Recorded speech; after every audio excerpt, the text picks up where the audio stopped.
நடைபெற இருக்கின்ற இந்த 2024 நாடாளுமன்ற தேர்தலில் ஒலிவாங்கிய சின்னத்திற்கு நீங்கள் வாக்குகளை செலுத்த வேண்டும் என்று உங்களிடத்திலே நாங்கள் கேட்பதற்கு காரணம், இந்த மண்ணும் மக்களும் 10 ஆண்டு காலம் அனுபவித்த துன்ப துயரங்கள், அதற்கு முன்பாக காங்கிரஸ் ஆட்சி காலத்தில் இவர்கள் பட்ட துன்பங்கள் துயரங்கள், இதை எல்லாத்தையும் துடை தெரிவதற்குத்தான் நாங்கள் ஒலிவாங்கிய சின்னத்தில் வாக்களிக்க சொல்றோம். ஒலிவாங்கிய சின்னத்தில் வாக்களிக்கிறதுனால என்ன மாற்றம் வந்துடும்? இப்ப இங்க நிறைய பேர் கேட்கிறாங்க, பிரதமர் வேட்பாளர் யாரு, உங்களுக்கான பிரதமர் யாரு அப்படின்னு கேட்கிறாங்க. நாங்கள் அவர்களிடத்துல தெளிவா சொல்றோம், இங்கு பிரதமர்கள் தேவைப்படுவது இல்லை. பிரதமர் என்பவர் இந்த மண்ணுக்கும் மக்களுக்கும் உழைக்கக்கூடிய நபராக இருந்திருந்தால் இப்படி ஒரு கட்சி இருக்க வேண்டியது இல்லை, நாங்கள் தனித்து இருக்க வேண்டிய அவசியமும் இருந்திருக்காது. ஆனால் இந்த நாட்டின் பிரதமர்கள் 75 ஆண்டு காலத்திற்கு மேலாக இந்த மண்ணை ஆண்ட பிரதமர்கள் இந்த தமிழர் நிலத்தையும் தமிழ் நிலத்தையும் தமிழர்களையும் வஞ்சித்ததன் காரணமாகத்தான் இப்படி ஒரு கட்சியே தொடங்கப்படுது. நாம் தமிழர் கட்சி என்ற இந்த கட்சி சித்தாந்த அடிப்படையில் துவங்கப்பட்டது எதற்காக? இவர்கள் இதுவரை நம்பிய திராவிட கட்சிகள், இதுவரை நம்பிய தேசிய கட்சிகள், இதுவரை இந்த மண்ணை ஏமாற்றிய இந்த கயவர் கூட்டம் எதுவும் செய்யல. இந்த மண்ணுக்காக என்னத்தை செஞ்சிருக்காங்க? இந்த 10 ஆண்டு காலத்தில் ஐயா நரேந்திர மோடியோ அல்லது ராகுல் காந்தியோ, இந்த மாநிலத்தை ஆளக்கூடிய ஐயா மு.க. ஸ்டாலினோ இதுவரை இந்த தமிழர் உரிமை குறித்து எங்கேயாவது பேசியதுண்டா? எதுக்காவது குரல் கொடுத்ததுண்டா? நாடாளுமன்ற உறுப்பினருடைய வேலை என்ன? தமிழர் நிலத்தில் தமிழருடைய உரிமைகளை பாதுகாப்பது. இங்க இருக்கிற ஒவ்வொரு தொகுதி 40 நாடாளுமன்ற தொகுதி பாண்டிச்சேரியோடு சேர்த்து இந்த 40 நாடாளுமன்ற தொகுதியிலும் மக்களுக்கான தேவை, அதை நிறைவேற்றுவதற்காக மத்திய ஒன்றிய அரசாங்கத்திடம் நிதி கோருதல், இப்படி பல கட்டம் இருக்கு. ஆனால் எதையுமே செய்யாத இந்த 39 பாராளுமன்ற உறுப்பினர்கள் அடுத்து நாங்கள் ஆட்சிக்கு வந்தால் செய்வோம். இன்னைக்கு பாரதிய ஜனதா கட்சி சொல்லுது, நாங்கள் ஆட்சிக்கு வந்துட்டா நாங்க வந்து கேஸ் மானியம் கொடுப்போம், கேஸின் விலையை குறைப்போம், பெட்ரோல் டீசல் விலையை குறைப்போம்ங்கறாங்க. இப்ப ஜிஎஸ்டி வரியில வந்து சில பொருட்களுக்கு விலக்கு கொடுத்திருக்கிறதா சொல்றாங்க. 10 ஆண்டு காலம் அதிகாரத்தில் இருக்கும் பொழுது செய்யாததை ஆட்சி முடியும் பொழுது ஏன் செய்யணும்? அடுத்த தேர்தலில் வாக்கு வாங்குறதுக்கு. ஐயா நாட்டின் பிரதமர் நரேந்திர மோடி, நாங்கள் இதே மிக்சாம் புயல், இதே இந்த சென்னை பெருவெள்ளத்தில் பாதிக்கப்பட்ட பொழுது வரல, ஒக்கி புயல், தானே புயல், வர்தா புயல் என்று பல புயல்களை நாங்கள் பாதிக்கப்பட்ட வரல. திருநெல்வேலி, கன்னியாகுமரி, தூத்துக்குடி மாவட்டம் இப்ப மிக்சாம் புயல்ல பாதிக்கப்பட்ட போது நிதித்துறை அமைச்சர் அம்மையா நிர்மலா சீதாராமன் தான் வந்தாங்களே தவிர இந்த நாட்டின் பிரதமர் ஐயா நரேந்திர மோடி வரல. ஏன் வரல? இன்னைக்கு புதுசா வந்து எனது இந்தியா எனது குடும்பம் பேசுற இந்த நாட்டின் பிரதமர் ஐயா நரேந்திர மோடி இத்தனை ஆண்டு காலம் எங்க போனீங்க? 10 ஆண்டு காலம் அதிகாரத்தில் இருந்தது நீங்க தானே.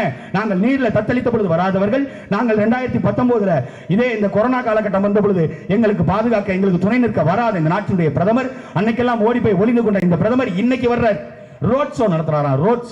ரோட் ஷோ எதுக்கு நடத்துறீங்க? ரோட் ஷோ நடத்துவதன் மூலமாக என்ன மாற்றத்தை விளைவிக்க முடியும் உங்களால? முன்னாடிலாம் தெருவில் குரலி வித்த காட்டுவாங்க, இப்ப மோடி வித்த காட்டிட்டு இருக்காங்க. அதானே நடக்குது.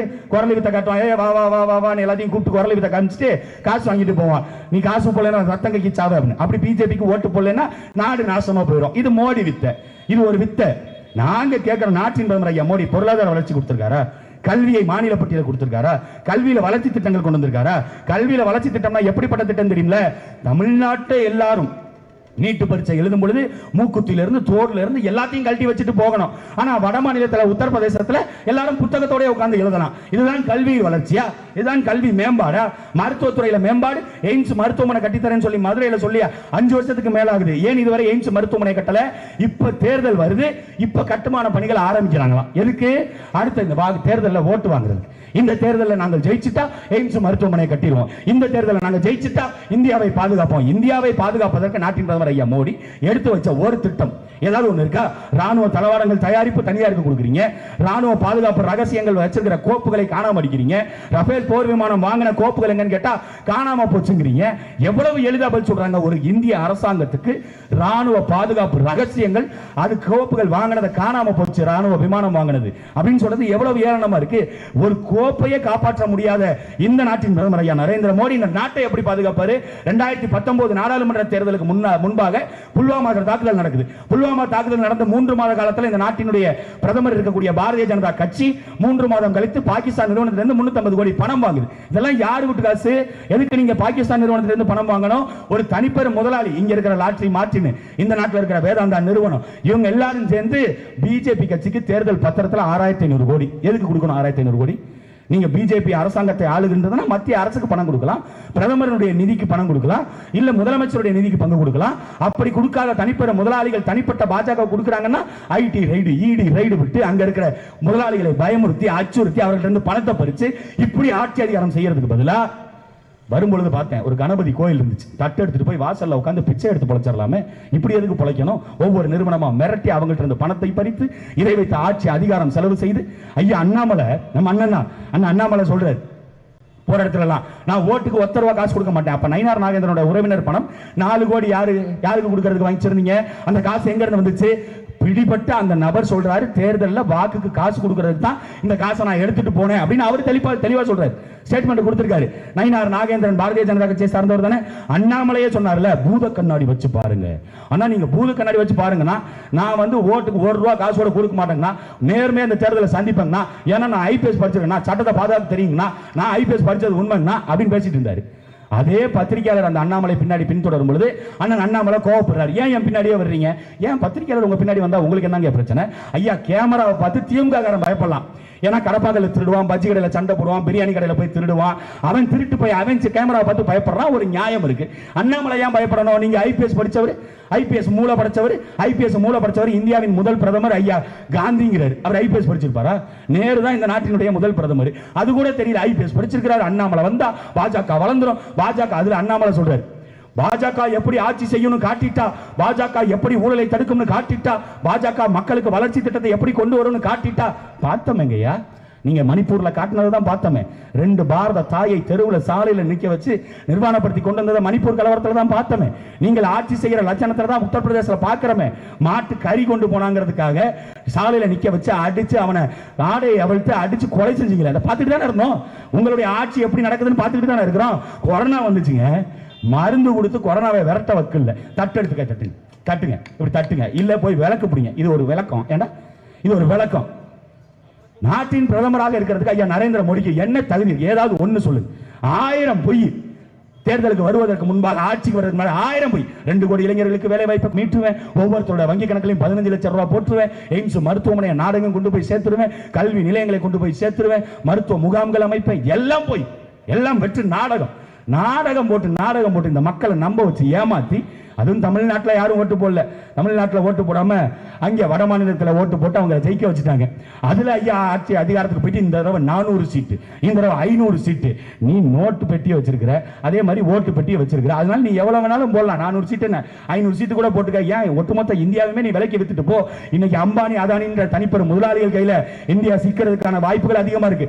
இந்த முறையும் ஐயா நரேந்திர மோடி பிரதமராக வந்தால் நாட்டை வித்துருவார், ஏலம் போட்டுவாரு. ஏப்பா 5 வருஷம் அம்பானி ஆண்டுக்க, 5 வருஷம் அதானி ஆண்டுக்க, எனக்கு எந்த பிரச்சனையும் இல்லை, எனக்கு கமிஷனை கொடுத்துரு, எனக்கு அது போதும்.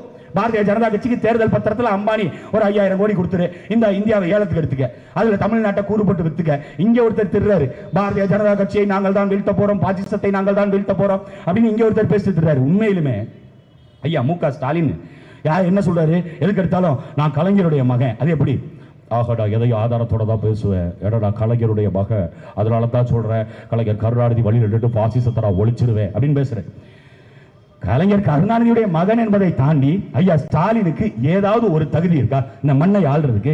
பார்த்து படிக்க முடியுமாங்க? ஏன்னா பராசக்தி படத்துக்கு கதை வசனம் எழுதினார்ல ஐயா கருணாநிதி, அந்த கதை வசனத்தை பார்த்து ஐயா ஸ்டாலின் படிப்பாரா? இன்னைக்கு உண்மையிலுமே அந்த கதை வசனத்தை அப்படி எழுதியிருக்க கூடாது. பராசக்தி படத்துல வந்த கதை வசனம் ஐயா கலைஞர் கருணாநிதிக்கு இப்படித்தான் இருந்திருக்கணும்.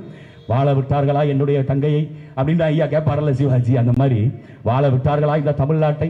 1971 ஆட்சிக்கு வந்து அதிகாரத்திற்கு வந்த இந்த கருணாநிதி என்ற கொடூரன் சாராய கடையை திறந்து வைத்தது நாட்டு மக்களை குடிக்க வைத்தாரே, வாழ விட்டாரா? அத்தோடு 1974 எங்களுடைய கச்சத்தீவை மீட்டு அதை கொண்டு போய் இலங்கை அரசாங்கத்திடம் கொடுத்து 800 மீனவர்களை பலி கொடுக்கிறதுக்கு காரணமாக இருந்த கருணாநிதிக்கு மறுபடியும் நீங்கள் வாக்களிக்கலாமா?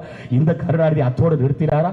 1980 எங்கள் காவிரி உரிமையை மீட்டெடுத்ததாக கூறிவிட்டு எங்களை ஏமாற்றி ஆட்சி அதிகாரத்துக்கு வந்த இந்த கருணாநிதி காவிரி உரிமையை விட்டுவிட்டார், இவருக்கு வாக்களிக்கலாமா? அத்தோடு நிறுத்தினாரா இந்த கருணாநிதி? 2009 எங்கள் ஈழ மக்கள் 1.25 லட்சம் பேர் கொல்லப்படும் பொழுது வேடிக்கை பார்த்த இந்த கருணாநிதி இவருக்கு வாக்களிக்கலாமா? அத்தோடு நிறுத்தினாரா? கொலையும் செய்துவிட்டு தன் மகளுக்கு பதவி வாங்குவதற்காக டெல்லியிலே போய் முட்டி போட்டு உட்கார்ந்திருந்த இந்த கலைஞர் கருணாநிதிக்கு நீங்கள் வாக்களிக்கலாமா? அத்தோடு நிறுத்தினாரா இவர்? ஒட்டுமொத்தமாக மீனவர்களுக்கு சாகும் பொழுது மீனவர்கள் பேராசை பிடித்தவர்கள் கடல் எல்லையை தாண்டி செல்கிறார்கள் என்று வாய் கூசாமல் போய் சொன்னாரே, இந்த கருணாநிதிக்கா உங்கள் ஓட்டு? அவருடைய மகன் ஸ்டாலினுக்கா உங்கள் ஓட்டு? அத்தோடு நிறுத்தினாரா இந்த கலைஞர் கருணாநிதி? எங்களுடைய இஸ்லாமிய பெருமக்களை இஸ்லாமிய தீவிரவாதிகள் என்று முதல் சட்டமன்றத்தில் தீர்மானம் நிறைவேற்றி அதில் வார்த்தையை பதிவு செய்த இந்த கருணாநிதிக்கா, இந்த கலைஞர் கருணாநிதியுடைய மகனுக்கா ஐயா ஸ்டாலினுக்கா உங்களுடைய ஓட்டு? இப்படித்தான் இருந்திருக்கணும். பராசக்தி டயலாக் திருட்டு பயலுக அந்த ஒரு வசனத்தை போட்டு வசனம் என்ன வசனம்? ஐயா கலைஞர் கருணாநிதி இந்த மண்ணை நாசமாக்கி இருக்கிறாரு. 71 வரை மதுவிலக்கு அமல்ல இருந்ததா, மதுவிலக்கை ரத்து பண்ணி அதுக்கு சாராய கடையை கொண்டு திறந்து வச்சு முழுக்க இந்த நாட்டு மக்களை குடியாரர்களாக மாற்றி இன்னைக்கும் மதுவிலக்கு கொண்டு வருவோம். எத்தனை வருஷமா கொண்டு வருவீங்க? கச்சத்தீவை மீட்போம். எத்தனை வருஷமா மீட்பீங்க? இங்க இருக்கிற நிலத்தின் உரிமைகளை மீட்போம். எத்தனை வருஷமா மீட்பீங்க? இன்னைக்கு ஐயா ஸ்டாலின் பேசுறாரு. ஐயா முடிச்சிடறேங்க, ரெண்டு வார்த்தைங்க. ஐயா ஸ்டாலின் சொல்றாரு, தமிழர்களுடைய உரிமையை மீட்டிட, மாநில சுயாட்சியை காத்திட. 2004 இருந்து 2014 வரைக்கும் இதே காங்கிரஸ் கூட்டணி நீங்க என்னங்க பண்ணீங்க? அன்னைக்கு மாநில உரிமையை கோருனீங்களா? அன்னைக்கு மாநில பட்டியலுக்கு கல்வியை கொண்டு வர பேசுனீங்களா? அன்னைக்கு மாநில பட்டியலுக்கு மருத்துவத்தை கொண்டு வர பேசுனீங்களா? அன்னைக்கு எங்களுடைய காவிரி பிரச்சனை குறித்து பேசுனீங்களா? இல்ல இன்னைக்கு தான் பேசுவீங்களா?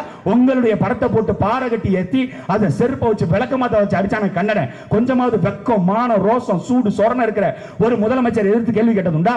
அந்த காங்கிரஸோட எதுக்கு கூட்டணி வைக்கிறீங்க? இந்த 2 கூட்டணியும் எப்படியோ அப்படித்தான் இன்னொருத்தர் சித்தப்ப எடப்பாடி பழனிசாமி அவர் ஒருத்தர். ஒற்றை விரலால் ஓங்கி அடிப்போம், தமிழர் உரிமையை பாதுகாப்போம். 4 வருஷம் அவர் கூட தானே கூட்டணியில் இருந்த பிஜேபியில். அன்னைக்கு எங்க போன? ஒத்த விரல் அடிச்சா இன்னைக்கு எறும்பே சாவ மாட்டேங்குது, நீ ஒத்த விரல ஓங்கி அடிக்க போறீங்களா? ஐயா எடப்பாடி பழனிசாமி கூட்டணியும் வெல்லாது. நீங்கள் மாற்றத்தை விளைவிக்கக்கூடிய, நீங்கள் நினைக்கக்கூடிய, நீங்கள் மாற்றாக உங்கள் பிள்ளைகள் நாங்கள் களத்தில் வந்து நிற்கிறோம். எங்களை நீங்கள் ஆதரித்து ஒளிவாங்கி சின்னத்தில் வாக்களிக்க வேண்டியது உங்களுடைய வரலாற்று கடமை. தேர்தலில் நீங்கள் வாக்கு செலுத்த வேண்டியது உங்களுடைய ஜனநாயக கடமை. அந்த ஜனநாயக கடமையை நாம் தமிழர் கட்சிக்கு செலுத்த வேண்டியது உங்களுடைய வரலாற்று கடமை. வரலாற்று கடமையை மறந்து விடாதீர்கள். நன்றி, வணக்கம். நாம் தமிழர், நாமே தமிழர்.